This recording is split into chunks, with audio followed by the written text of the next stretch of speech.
Welcome to Discover the Upper Cumberland. We're so excited to bring you more stories about interesting people and places throughout the Upper Cumberland. I'm Celeste Flatt-Bennett, and I'm happy to be your guide on this adventure. Dams across Tennessee provide us with beautiful lakes. But what many don't know is that these dams can have a damaging effect on certain species of fish. The U.S. Fish and Wildlife Service has developed fish hatcheries across the state, like the Dale Hollow Fish Hatchery in Salina, Tennessee, to help ensure the survival of these fish.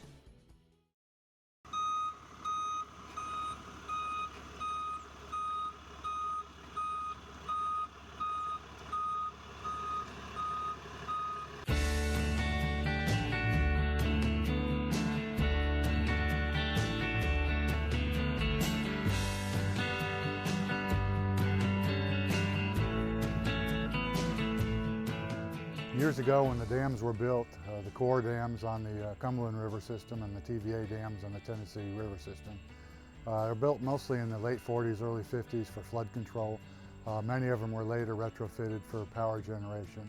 And they also have benefits for recreation too from the big lakes or reservoirs formed behind the dams. They do a lot of good things. They do real good flood control work.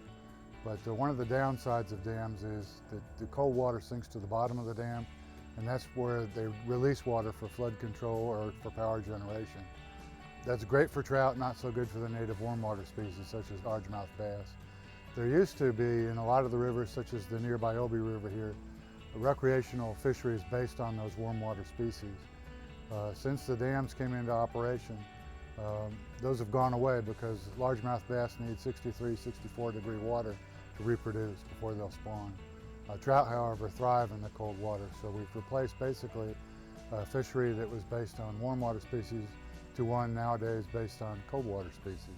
We make up for the damage that the cold water releases from the dam have done to the various tailwaters by supplying trout for stocking below those dams.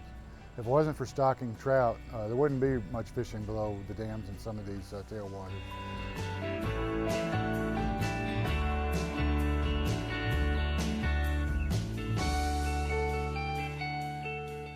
Once the eggs come in, they're placed in jars and they're gently rolled with water from the lake.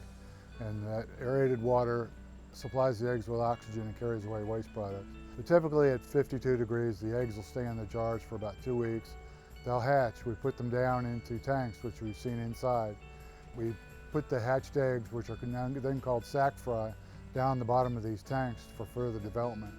At this point, they're heavier than water, so they just sink to the bottom and lay there. And they'll absorb that yolk sac over time. We've seen in Petri dishes the difference in what a week will make in development of these fish. The young ones are typically real red color or orange color, and that's because of all the yolk still in their body.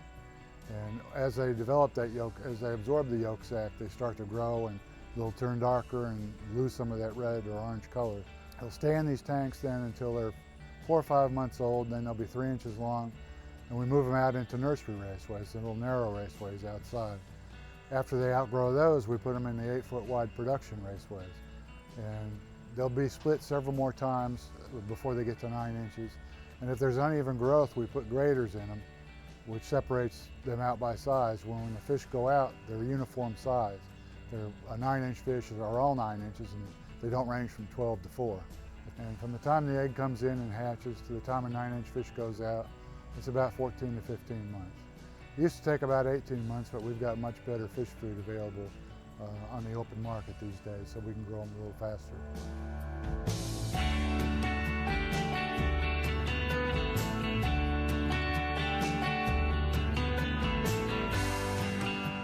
We do get about 40,000 visitors a year through here, especially when the campground is open.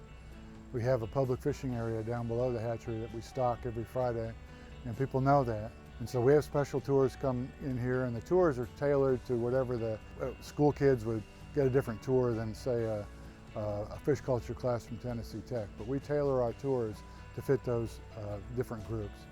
We get lots of tours here. In April, we get a lot of local schools in Middle Tennessee sending kids here. They can come in here and see everything there is to do at the hatchery, what you've seen today. And we'll let them feed the fish too, free of charge. And they really like that. That usually wraps up the tour. They really enjoy that. We do have some special events too that we offer on Free Fishing Day, Tennessee Free Fishing Day, which is in June. We have a kids fishing rodeo. We just had our 21st annual one last June. And we get about 300 kids and maybe 250 adults come. It's free of charge. Our friends group supplies free hot dogs. There's face painting going on, and we got informational packages for the kids, free prizes to give away. Matter of fact, when they sign up, we use the sign-up sheets to draw random prizes, so kids don't have to catch a fish to win a prize. And we'd like to welcome all the kids in the area to come by for that. And so we do a lot of outreach here. We do have formal tours. If anyone wants to call ahead, we're glad to set something up. If you come in and announce and want one, chances are someone will be able to go ahead and cut free and go talk with folks. People can come in anytime and see any of these stages of development of trout, from the egg to the big display fish in our outdoor raceway. People are more than welcome. We're open every day of the year from 7:30 to 3:30. So come on out and visit us. This is your hatchery.